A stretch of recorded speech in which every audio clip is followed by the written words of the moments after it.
In the turbulent closing of the samurai era, one group under the patronage of Aizu daimyo Matsudaira Katamori came to the fore. The Shinsengumi, a militia formed to police Kyoto. Men like Hijikata Toshizo, Saito Hajime, Kondo Isami and his famous Kentetsu sword became legendary.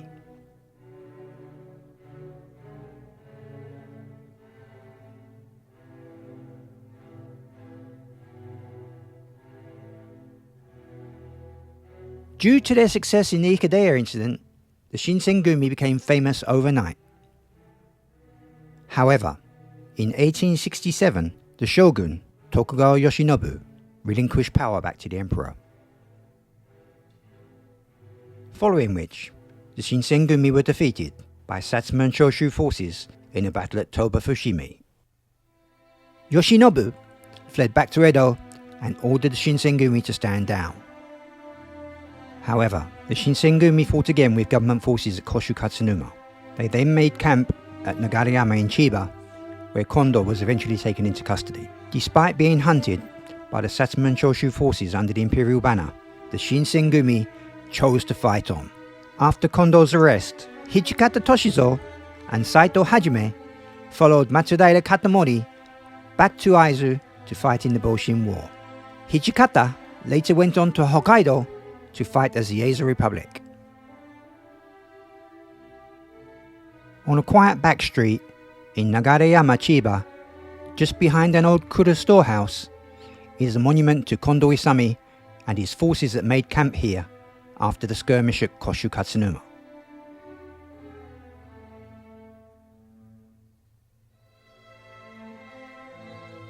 It has become something of a pilgrimage site for fans of Kondo and the Shinsengumi.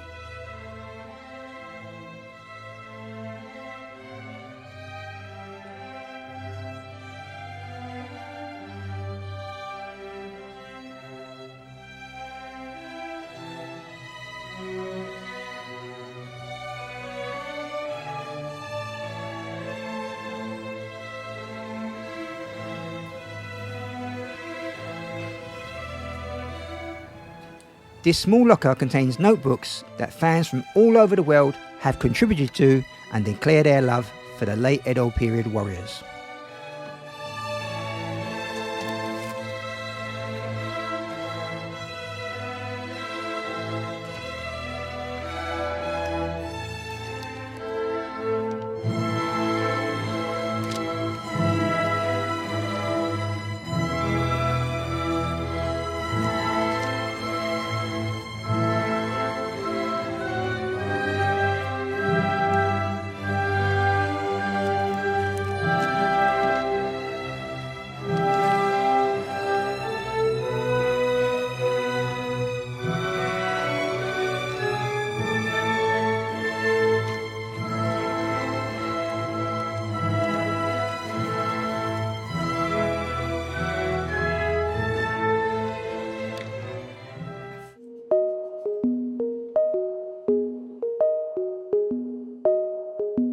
This is Kondo Isami's gravesite in Itabashi, Tokyo.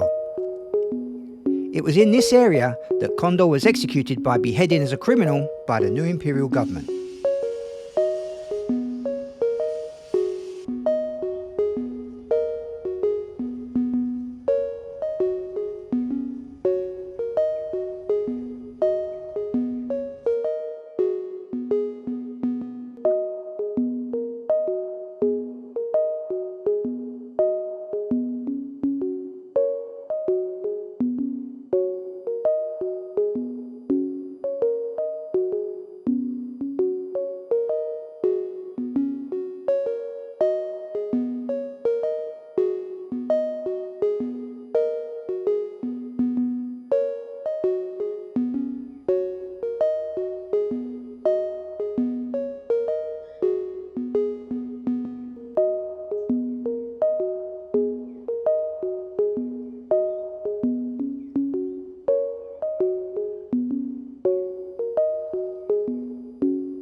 This is Shiomi Julie Sensei. She is a leading Shinsengumi historian and gives lectures all over Japan.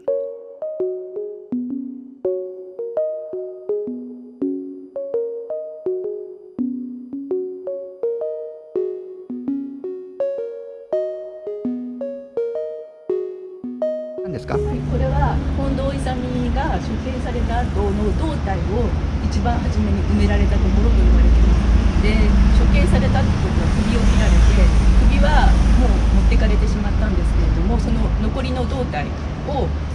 こに一番初めに埋葬したと。で、何年か後にここを改装した時に骨が出てきて、でそれをこちらの火の下に入れたというふうに言われています。板橋の処刑場で、処刑された後、胴体は何日か後に近藤の養子の裕五郎が、調布に運ばれたっていう説と、あとその日の夜にここに移動されてこの下に埋められたっていう2説があります。で、私自身はここに埋められたと思ってます。で、後もう随分後の方になって改装した時にここから骨が出てきたっていうふうに言われています。で、それを骨はこちらの方に埋めたということですね。これが近藤勇土方歳三の慰霊碑なんですが、この慰霊碑を建てるのに尽力したのが新選組の大使、長倉新八です。で、この碑を建てて表に近藤土方の名前を入れ、両側のところにそれまでに亡くなっている大使の名前を全員彫りました。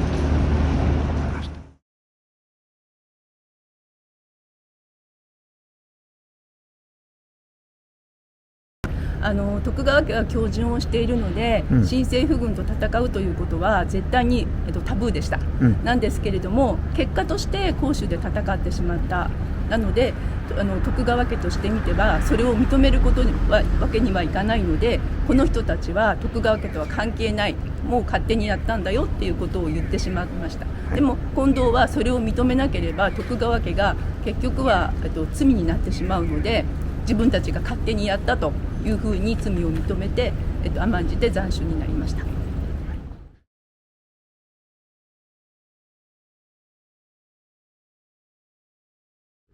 で、甲州から戦って戻ってきた後に、甲州の陳部に行ったと同じように流山というか五平神殿の方の陳部に行ったんですけれども、そこで、ちょっと見つかってしまいまして、そして、それをなんで自分たちがそこにいたんだということを申し開きするために流山で、出頭してきたんですね。で、板橋の方へまで来たんですけれども、そこで新選組の近藤ということが見破られて、そして、近藤自身が、甲州で新政府軍と戦ってしまったということがもう分かってしまったので、そこで自分の罪を認めたということですね。近藤自身は自分が罪を認めたっていうか、自分が勝手にやったことだということにして、そして、徳川家を守るっていうことが自分が徳川に対する義だということを信じて甘んじて斬首を受けたんだと思います。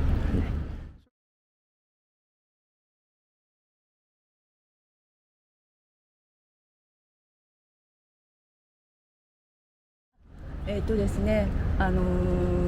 鳥羽伏見の戦いの後に、徳川家は恭順を示したんですけれども、その後甲州に、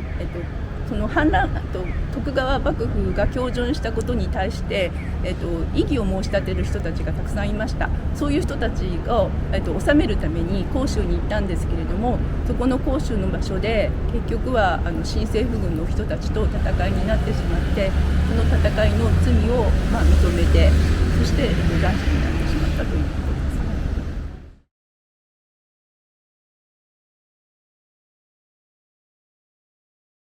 ね。自分たちの気持ちの中にはやはり徳川家は恭順をしたんだけれども、どうしてもその徳川ってその時朝敵になってし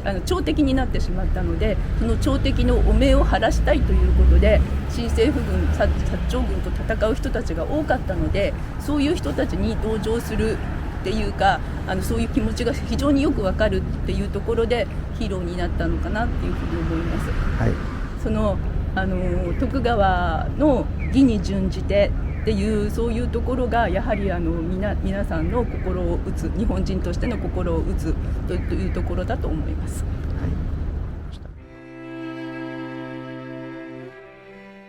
And so we find ourselves back at the Great Sanjo Bridge in Kyoto. Kondo's head was brought from Edo to be displayed here on the Sanjo Bridge.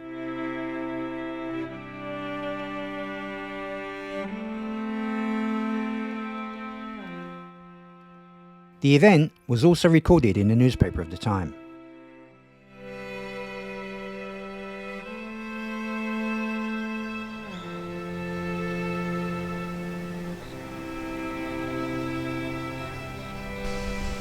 This area is called Ryozen. It's very close to Mizudera Temple. And in these mountains, many of the heroes of the Bakumatsu era are buried. So this is the Ryozen Museum of History, and it has many artifacts to do with the people of the Bakumatsu period, the many heroes of the Bakumatsu. And if you're a fan of the Bakumatsu, you have to come to this museum. Let's take a look inside.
And this brings us to another interesting story about another of Kondo's swords.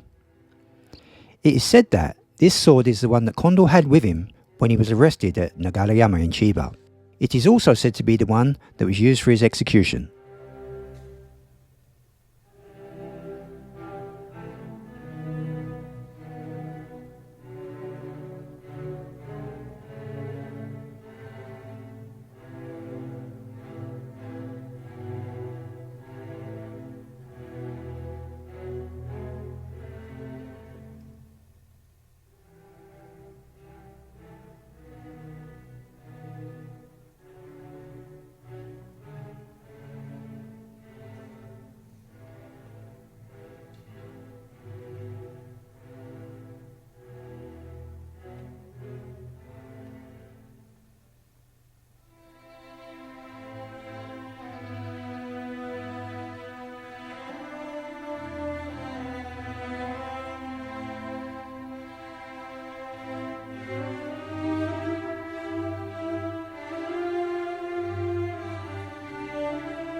So we follow the trail to Aizu Wakamatsu.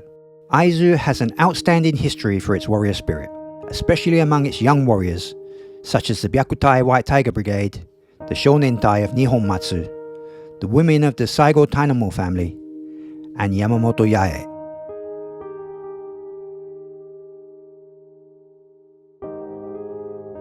There's also a small museum dedicated to the Shinsengumi and the Boshin War,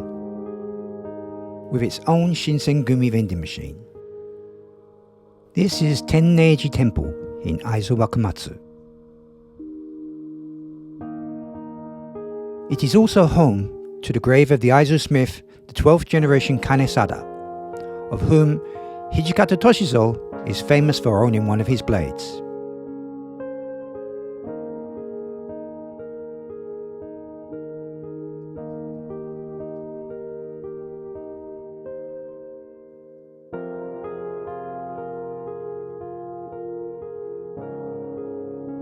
There is even a special dedication to Kondo Isami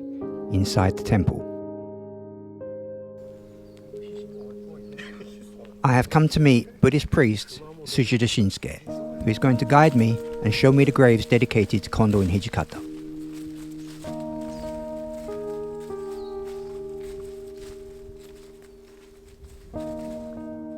It said that when Kondo's head was on display at Sanjo Bridge, a comrade stole the head and took it along with Kondo's sword to Aizu. Kondo's head was buried in the area of this grave, and his sword was left in the safekeeping of the head priest at the time. Years later, the mayor of Aizu Wakamatsu discovered the sword at the temple and recorded the story onto the scabbard. The sword later found its way to the Ryozen History Museum in Kyoto, where it resides today.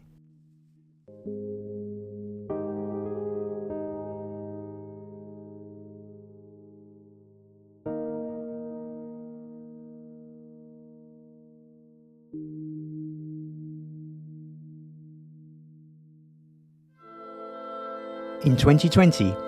a newspaper article appeared about a sword that was discovered and purchased on a Japanese auction site. The scabbard had a sayagaki that claimed it was a second-generation kotetsu that had belonged to Kondo Isami. The sayagaki was written and signed by the owner at the time, Count Kaneko Kentaro. We managed to track down the sword and discuss it with Shinsengumi sword researcher Toshina Gon sensei. いよいよ近藤勇の、持ってされた虎鉄と言われているんですけど、もうちょっと詳しい話したいんですよ。どうしてくれませんか。はい、説明しますとね、この刀は名が長曽根虎鉄沖政、今度虎鉄でいうと2代虎鉄、初代が、沖里、2代が沖政ですね。でこれが2代虎鉄なんですが、実は刀自体は偽物なんです。だから鑑定書もついてません。刀自体は何の刀か分かりませんが、沖政の刀ではありません。じゃあなぜそれが近藤勇の刀なのかと説明すると、この際書かれてるのにはどうも幕臣が、幕府かなんかにあげて、で結果近藤勇が斬首される、以前に、幕府っていうか、幕閣っていうか、そう公儀の方からもらったと。それがなぜそういうかっていうと、この鞘の中に鞘書きに書かれてまして、この金子健太郎っていうのは明治の元勲で、この当時は子爵ですけど、伯爵になって昭和12年ぐらいまで生きてる、16年ぐらいまで生きてる方なんですが、その方の字で、近藤勇が幕府からもらったと。で後に神奈川の中村源兵衛っていう大きな、旅籠のご主人に何らかの形で、これに言うとお礼っていう形であげたということが、金子健太郎子爵の字で書かれております。この刀自体は、本物ではないんだが、この鞘書きが私は筆勢から見て金子健太の字だと思う。はい、それはなぜならばというと、詳しい確証になるものっていうのは2つぐらいあるんですが、そのうちの1つとして、この7字名の長曽根虎鉄沖正っていうこの7字名が、後の金子健太郎が男爵の時代に明治36年に虎鉄会っていう虎鉄の品評会の中で参考塔として初代の虎鉄の品評会ですから、2代虎鉄は参考品として展示した記録が新聞記事として当時の、東京朝日新聞に載っております。はい、で金子男爵、当時の男爵が出したと。はい、で内容もそれに沿ったことが書かれてます。はい、ですので長さもいい、刃物もほぼこれに近い。はい、細かく言うとそこまで寸法はちょっと違うんですけど、ほぼ同じことが書かれてますので、当時の新聞に載った。そうすると明治36年の時点でこの刀自体は近藤の刀として伝わってたんじゃないかと。はい、ただ現代の鑑定では、はい、沖正の鑑定ではないです。偽物です。はい、ただ当時の人、ここはいろんなことの意見が分かれるところなんですが、はい、幕閣の家にあったといえども、当時のこの幕臣の石川一馬という幕臣が献上したと書かれているので、金子家の字で、それを私は信じるならば、幕臣から献上された沖正がまたその幕閣の方が近藤の何らかの形であげるときに、その方自体は信じてたんじゃないかなと。献上されたものを、はい、で信じてたので、当時の鑑識眼としてね、非常に今の現代の鑑識眼とちょっと違うんですが、はい、私なりの知識でいうと、その幕閣の方は2代虎鉄だと信じてたんじゃないかなと。はい、なので近藤にあげて、で近藤ももちろん2代虎鉄として虎鉄と書かれています。珍しいんです、実は7字名っていうのは。普通沖正は5字名ぐらいで、虎鉄っていう字はあまり書かれてないのが多いんですけど、これ書かれて珍しいんですけど、明治36年の新聞にも7字名虎鉄の字も書かれてますが、ですので今度はもらって、ただ何らかの形で中村源兵衛にあげたっていう。で刀が結局は後にずっと金子健太郎の本に、昭和の本にも書かれておりますけど、これが伝わって現代に、この令和の時代に現れてきた方なんじゃないかと、私は推測している刀なんでございます。そのいろんな話聞くと、本物の虎鉄も持っていたそうです。うん。よく近藤と虎鉄に結びつけるのは、有名な池田屋事件、はい、元治元年に起きた、6月に京都で起きた、その時に後に書いた手紙の中に、自分の刀は虎鉄だから、はい、折れもしない、曲がりもしなかったよっていうのを書いてあるんですが、はい、同じ日付で知人に出した手紙には、歯がボロボロになった、ノコギリのようになったと、そういうことが書かれております。おそらく相当数の人間を戦って切ったので歯は壊れたと思うんですが、はい、それが偽物だろうと、近藤風情が持てるわけないだろう、当時浪人でしたからね、はい、っていうのが今に伝わってるんですけど、私は当時の記録から見て、はい、豪商からもしかしたら鴻池善右衛門さんかもしれませんが、豪商から近藤は大小虎鉄をもらって2本もらいました。それを池田以降に江戸に出てきて、いろんな自分の郷里とかいろんなとこ行って活躍した刀を見せてます。その時の記録があります。そういうのとから考えると本物の虎鉄を持ってたと思うんですが、はい、後にこの虎鉄を手に入れたことによって、はい、で先ほども説明したように明治36年の新聞に載ったり、はい、で現実刀自体は偽物ですので、時代が近藤が本物なんか持てるわけない、ね、朝敵では賊軍の近藤が持てるわけないっていうので現代に伝わり、はい、またフィクションとしてそういうような形の方が面白おかしく伝わってきたんじゃないかと。ただ私は池田屋で使った時のご自身が書いてる、近藤自身が書いてる手紙に出てくる虎鉄は本物だったと思いますね、ただこの2台虎鉄も持っててそれが現存してるので、今度は偽物になったのっていうのが、今に伝わってると思いますね。新選組はよく刀使われてからよく折れたとか数多くあったかもしれないね。消耗品ですからね、1本ってことはないし、で自分も買うけど、いろんな形で、会津藩とか、まずは新選組時代から大使に消耗品として支給される刀は記録にもたくさん残ってますので、数何本も持ってたと思いますね。それから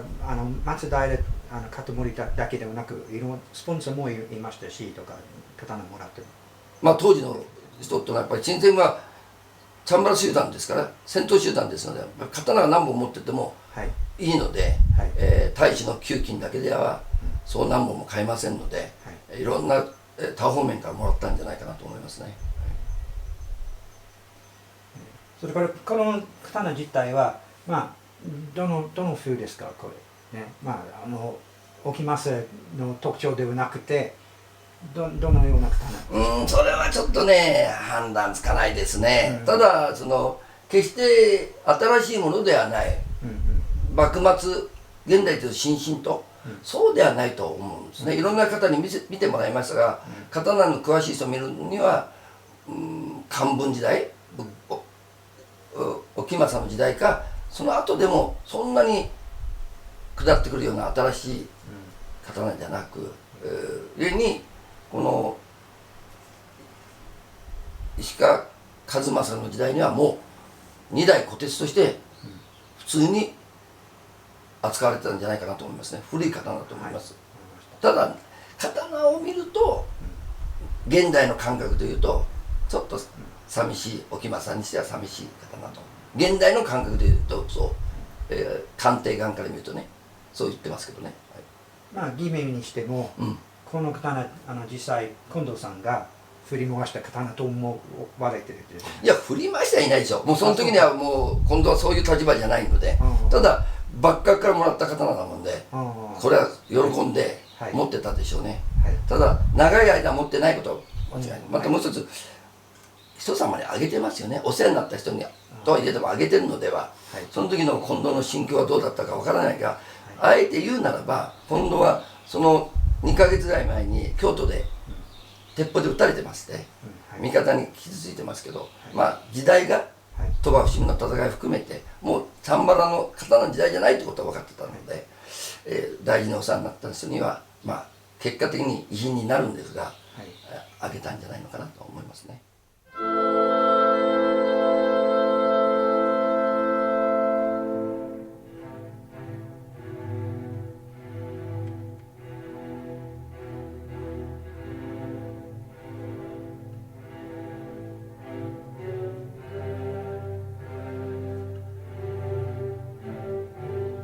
Today, we come back to Ryugenji Temple.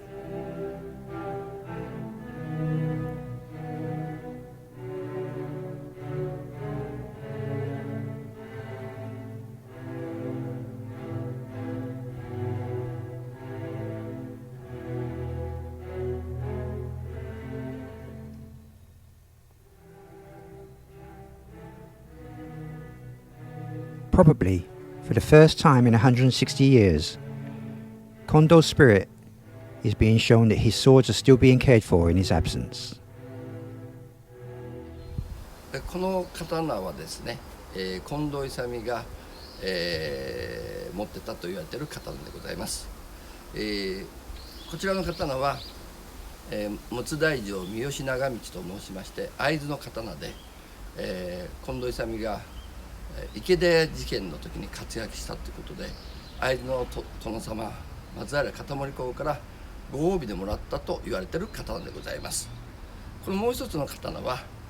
近藤勇がおそらく慶応3年の